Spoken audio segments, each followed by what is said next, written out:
लगातार होते रहा और इस प्रकार पृथ्वी का टेम्परेचर जो लगभग 6000 डिग्री सेल्सियस से घटकर 800 डिग्री सेल्सियस तक पहुंचा था, तीव्र गति से वाष्पीकरण होने से घटकर करीबन 20-25 डिग्री सेल्सियस पर पहुंच गया।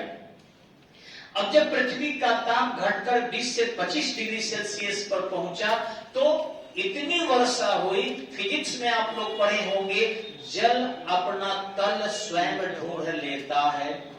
तो वैसी स्थिति में ये पानी जो वर्षा हुआ था, ये सब बह बह कर मान लीजिए ये पृथ्वी हुई और बड़े पैमाने पर बारिश होते रहे, तो ये बहकर जो है जो डाउन प्लेस थे उसमें स्टोर होने लगा और इस स्टोर होने के क्रम में जो है पृथ्वी के आंतरिक भाग को भी धीरे धीरे ठंडा करने लगा।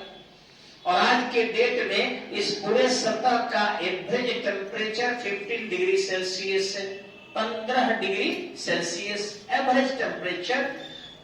आपके ट्रॉपिकल जोन के टेम्परेचर 35 डिग्री एवरेज है और आपके पोलर जोन का -30 डिग्री सेल्सियस है। लेकिन ओवरऑल अगर आप इसके भूपर्टिकल यानी क्रस्ट के टेम्परेचर को लें तो ये 15 डिग्री सेल्सियस होता है, ये एवरेज टेम्परेचर। अब ऐसी स्थिति में जहां सूर्य के प्रकाश ज्यादा पड़ते हैं वहां पर विकिरणीय ऊर्जा ज्यादा मिलती है। और आपको पता होगा कि संसार का एकमात्र पदार्थ है जल, पानी, जो प्रत्येक ताप पर वाष्पीकृत होते रहता है, चाहे वो 0 डिग्री पर हो, -5 डिग्री पर हो, -10 डिग्री पर हो, -90 डिग्री पर हो, इसके बावजूद भी सराउंडिंग के टेम्परेचर पर निर्भर करता है। सराउंडिंग का टेम्परेचर कम होगा तो वाष्पीकरण के दर कम होंगे, सराउंडिंग का टेम्परेचर मैक्सिमम होगा, वाष्पीकरण अधिक होंगे। जैसे जैसे जल के टेम्परेचर घटाते जाते हैं आपके इवोपरेटिंग रेट कम होते जाता है और जैसे जैसे टेम्परेचर इंक्रीज करते हैं इवोपरेटिंग रेट बढ़ते जाता है। और इस प्रकार वाटर का जो प्योर वाटर है 100 degree Celsius maximum evaporating temperature, यानी उस दौरान वह पानी बॉयल होने लगता है, खौलने लगता है और जिस कारण जल के संपूर्ण सतह से वाष्पीकरण होने लगते हैं। अब जब जल के संपूर्ण सतह से वाष्पीकरण होने लगेगा तो वाष्पीकरण सर्वोच्च माना जाता है। अब उसमें आप कितना हो टेम्परेचर देंगे तो लेटेंट हीट की मात्रा बढ़ेगी, परंतु टेम्परेचर उसका कांस्टेंट 100 डिग्री सेल्सियस ही रहेगा। अब क्योंकि पृथ्वी से वैसे ही वाष्पीकरण हो रहे थे, लेकिन ग्रेविटेशनल फोर्स का मान आपको 9-7 से ज्यादा हो गया था, वैसी स्थिति में वह वाष्प जो उड़ के जा रहे थे वह वायुमंडल में सुरक्षित रह रहे थे। और जैसे ही जा रहे थे आपको शायद पता होगा कि इस पृथ्वी के सतह से 165 मीटर ऊपर जाने पर 1 डिग्री सेल्सियस टेम्परेचर डिक्रीज हो जाता है, यानी गिर जाता है। तो लगभग 12 किलोमीटर की ऊंचाई पर जाने पर पृथ्वी के वायुमंडल का टेम्परेचर अभी भी -80 डिग्री सेल्सियस होता है। और आपको पता होगा कि -80 डिग्री तो छोड़िए, 0 डिग्री पर ही पानी बर्फ हो जाता है। तो वैसी स्थिति में जितने भी वाष्प जाते हैं वहां बर्फ हो जाता होगा, लेकिन वहां तक जाते नहीं है। क्योंकि आज का टॉपिक हमारा है क्लाउड, ठीक है, यानी कि बादल। अब इस बादल के बारे में, जिसको हम मेघ भी कहते हैं, ये बनते कैसे हैं तो अलग अलग पुस्तकों में बहुत प्रकार के मेघ बताता है, लेकिन हमें 12वीं कक्षा के भूगोल के सिद्धांत के अंतर्गत जो NCERT भारत सरकार की किताब है अथवा NBT नेशनल बुक ट्रस्ट की किताब है अथवा आपको BTC की किताबें हैं, अगर उसे पढ़ते हैं आप तो आंकड़े सही आएंगे। क्योंकि प्रतियोगिता परीक्षा में कभी भी सरकारी आंकड़े को ही मान्यता दिया जाता है। ऐसी स्थिति में जब पृथ्वी के सतह पर सूर्यातप पड़ता है यानी कि रेडिएशन एनर्जी आती है तो टेम्परेचर पृथ्वी के सतह का इंक्रीज होता है। आपको शायद पता होगा कि ताप बढ़ेंगे तो वाष्पीकरण के दर बढ़ते हैं। इस प्रकार तीव्र गति से इवोपरेशन होता है और इवोपरेटेड वाटर जो है अपने साथ लगभग पर ग्राम 600 कैलोरी एक्स्ट्रा टेम्परेचर को लेकर इवोपरेट होती है। मेल्टिंग के लिए उसे 80 कैलोरी चाहिए, इवोपरेटिंग के लिए उसे 520 कैलोरी जो है ऊर्जा अतिरिक्त चाहिए। ऐसी स्थिति में इवोपरेट होकर जब ऊपर जाती है तो उसके पास अपना ऊर्जा भी होता है। जैसे ही वहां ठंडी स्थिति पाती है वह अपने विस्तृत एरिया को क्या करती है, कम करती है, क्योंकि आपको पता होगा कि प्रकृति के जितने भी पदार्थ है ताप कम होने पर वॉल्यूम अपना कम करते हैं। यानी किसी भी पदार्थ के अगर टेम्परेचर को डिक्रीज करे सिवाय आपके 4 डिग्री से कम जाने पर वाटर के, तो आप टेम्परेचर डिक्रीज करेंगे तो वॉल्यूम क्या होगा, उसका डिक्रीज होगा। और वैसी स्थिति में उसके वॉल्यूम डिक्रीज होते हैं तो वाटर के जो कण है, पार्टिकल्स है, वो आपस में मॉलिक्यूल सटते हैं और इस प्रकार सटने की दर सरफेस टेंशन के कारण भी बढ़ जाती है। और इस प्रकार वाष्प के कण जल के कण में बदलने लगते हैं और जल के कण में बदलने पर वायु उसे संभाल नहीं पाता और वैसी स्थिति में वाटर फॉलिंग शुरू हो जाती है, जिसे वर्षा कहते हैं।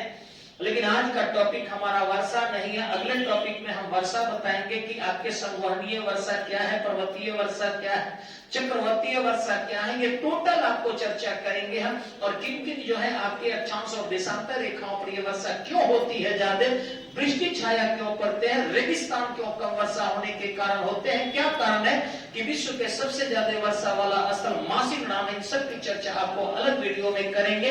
लेकिन यहाँ पर जो है आपको हम बताने जा रहे हैं कि सामान्यतः भूगोल के सिद्धांत के अनुसार मेघ 3 प्रकार का होता है। अब देखिए, स्तरी मेघ, स्तरी मेघ को स्टेटस क्लाउड भी कहा जाता है। ये एक स्टेटस क्लाउड जो है आपका, ये सबसे निचली स्तर पर बनता है, अर्थात आप देख सकते हैं इसको अगर हम पृथ्वी मान ले, जानबूझकर पृथ्वी को थोड़ा छोटा बनाए हैं जिससे आसानी से इसे हम समझ सके। तो आपको निचले स्तर पर, यानी अगर इस दूरी को हम समझ लें कि ये 4 किलोमीटर की एरिया है, तो जो स्टेटस क्लाउड है आपके 4 किलोमीटर की एरिया से थोड़ा सा नीचे तक कभी कभी आ जाता है। और कई बार तो जब बादलों का फटना होता है, अर्थात एक ही स्थान पर जो आपके बादल होते हैं, आवास होते हैं, उनका कंसंट्रेशन ज्यादा हो जाता है कहीं रुकावट के प्लेस पर, तो कंडेंसेशन वहां तीव्र गति से होता है और मैक्सिमम रेन फॉलिंग हो जाता है। उसी को हम लोग कहते हैं बादलों का फटना। तो इस तरीके से उस स्थिति में ये नीचे तक आ जाता है। अन्यथा आपको एवरेज जो है इनकी ऊंचाई माना जाता है 3 किलोमीटर से 9 किलोमीटर की ऊंचाई तक आपके स्टेटस क्लाउड बनते हैं। और इस तरीके से ये वर्षा जहां भी करते हैं घनघोर करते हैं और इनकी एरिया विस्तृत होती है। यानी ये छपरा में भी वर्षा करेंगे तो इधर हाजीपुर में भी वर्षा होगा, उधर गोरखपुर में भी वर्षा होगा। यानी छोटे स्तर पर नहीं, और दिन में भी ये अंधेरा कर देते हैं, इतना घनीभूत बादल होता है। इस घनीभूत बादल को ही हम लोग स्टेटस क्लाउड कहते हैं और इससे वर्षा विस्तृत होते हैं और यही वर्षा सबसे ज्यादा भी होता है, अर्थात स्तरी मेघ से ही वर्षा ज्यादा होते हैं। अब एक बात दूसरे हम देखते हैं कपासी मेघ। कपासी मेघ को हम लोग कहते हैं कॉलीफ्लावर क्लाउड्स। अब जो है कॉलीफ्लावर या कॉलमन्स भी बोलते हैं इसको, तो अमेरिका में कॉलीफ्लावर क्लाउड्स के माना जाता है इसको, यानी फूलगोभी की तरह में। जनरली ये मेघ जो है लगता है कि रुई के फव्वारे की तरह है और कहीं कहीं आपको जो है आसमान में दिखाई पड़ता है, बहुत सारी आकृतियां दिखाता है ये। ऐसे मेघ जो है आपको ये करीबन 9 किलोमीटर के आसपास से लेकर और 11 या 10 किलोमीटर की ऊंचाई तक बनते हैं। ये सीमित क्षेत्रों में वर्षा करते हैं। और ऐसी स्थिति में अगर जहां बादल बना है दूसरे तरफ अगर तिरछे सूर्य हो, चाहे वो पूर्व दिशा में सूर्य हो या पश्चिम दिशा में सूर्य हो, तो बादल सूर्य की रोशनी को नहीं रोक पाता और वैसी स्थिति में वर्षा होते रहती है और तिरछे सूर्य की रोशनी आते रहता है। इसमें कई बार ऐसा होगा कि सलेमपुर में वर्षा हो रहा है और चंचौड़ा वर्षा विहीन है, या फिर आपको नगरा वर्षा हो रहा है और रिविलगंज वर्षा विहीन है। तो कॉलीफ्लावर क्लाउड्स में जो है आपका एक सीमित क्षेत्रों में वर्षा होती है और कई बार वही कॉलीफ्लावर क्लाउड्स अगर काफी ऊंचाई को प्राप्त कर लेते हैं, 12 किलोमीटर की यदि ऊपर चले गए, तो उनमें संघनन की क्रिया इतनी तीव्र हो जाती है कि कई बार वे अपने टेम्परेचर को 0 डिग्री से भी कम कर देते हैं। और जब 0 डिग्री से टेम्परेचर कम कर देंगे तो वैसी स्थिति में आपको बर्फ बनने लगते हैं। चूंकि आपको पता होगा कि ऊपरी भाग में जल के कण होते हैं, जल के कण से जो बर्फ बनेगा वो काफी सूक्ष्म होते हैं, लेकिन जैसे जैसे बर्फ के कण नीचे आते जाते हैं अन्य कणों से जुड़कर उनकी आकृति बढ़ जाती है। और सतह पर गिरने के समय बर्फ के टुकड़े काफी बड़े होते हैं।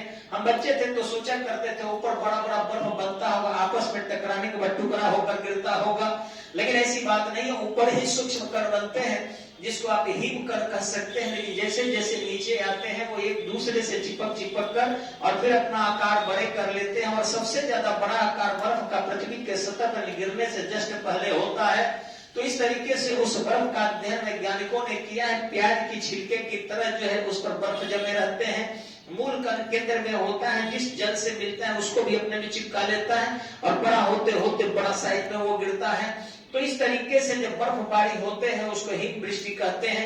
लेकिन वही बादल कॉलिफर और क्लाउड से अगर ऊपरी स्तर पर भी हो और निचले स्तर भी हो, तो निचले स्तर से वर्षा के कण जाएंगे और ऊपरी स्तर से आपके बर्फ के कण आएंगे। तो जब आपके वर्षा के जल और बर्फ के कण दोनों होंगे, जिसको हम लोग सहीम वृष्टि कहते हैं, यानी वर्षा के साथ साथ आइस पैकेट्स भी नीचे आते हैं, वह हिम के साथ वर्षा सहीम वृष्टि कहा जाता है।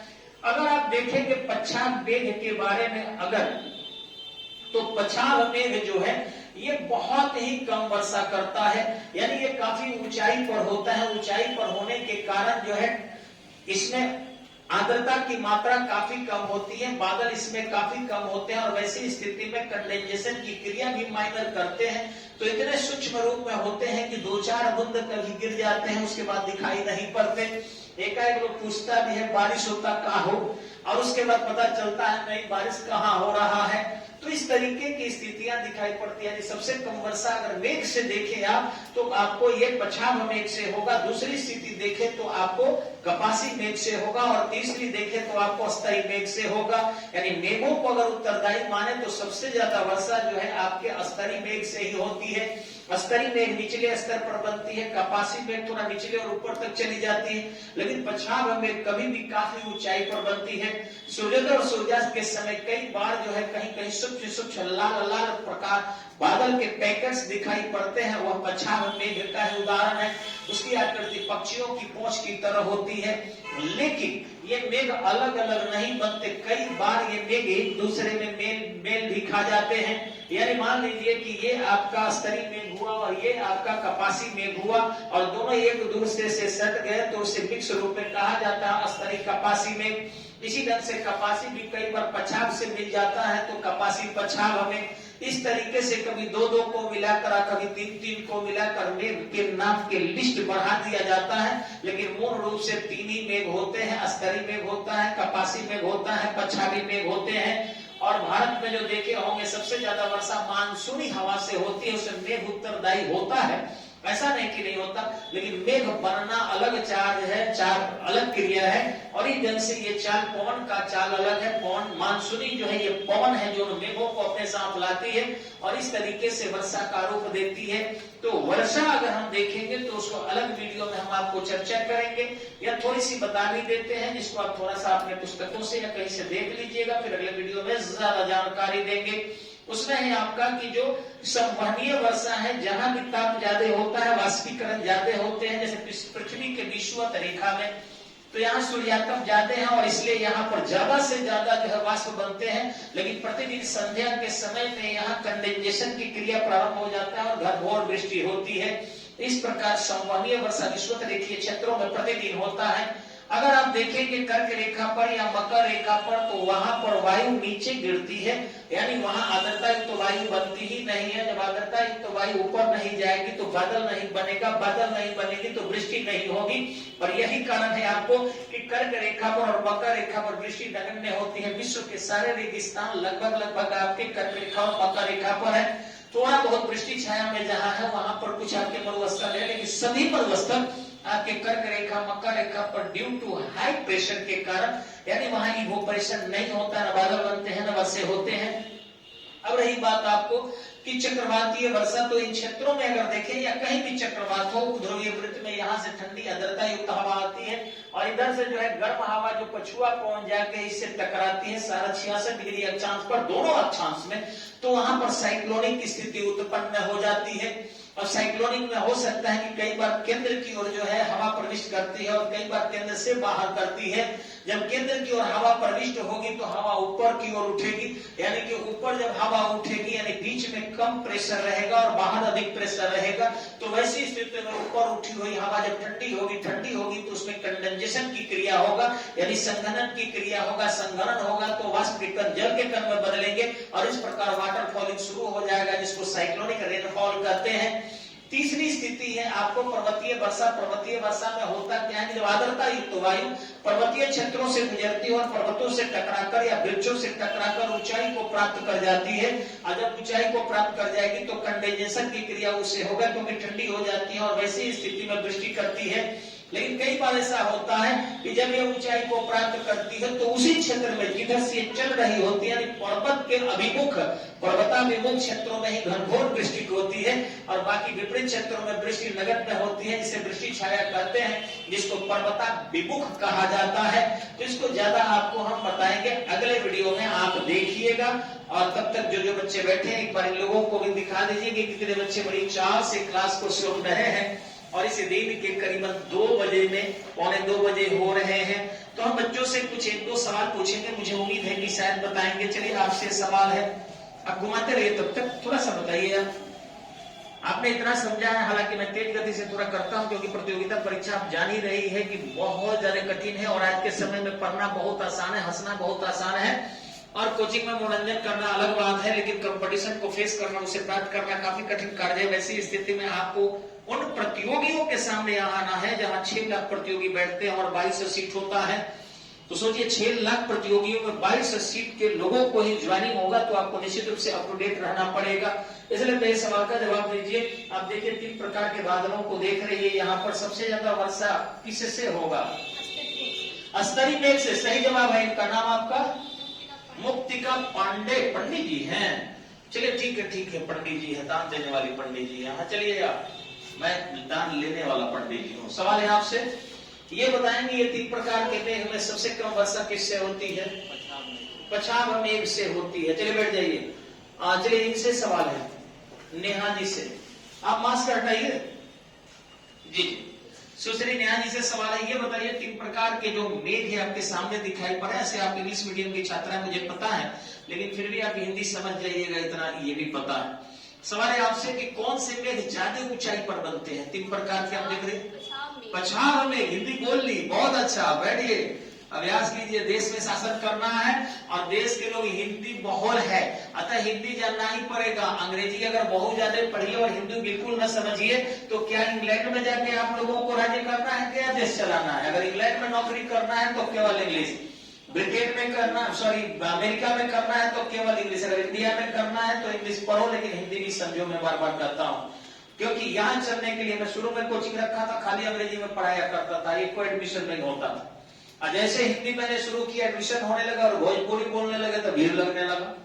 तो समझाना पड़ेगा क्योंकि हमें देश को चलाना है, हमें अपने नॉलेज को दिखाना नहीं होगा। यही उद्देश्य हमारा जॉब करना नहीं होता तो किसी भी इंटरनेशनल लैंग्वेज में करते, अगर जॉब करना है और सरकार की सेवा में जाना है तो हमें अपने प्रजा की भाषाओं को समझना होगा और उस भाषा के आधार पर ही प्रतियोगिता को कंप्लीट करना होगा। धन्यवाद, नमस्कार।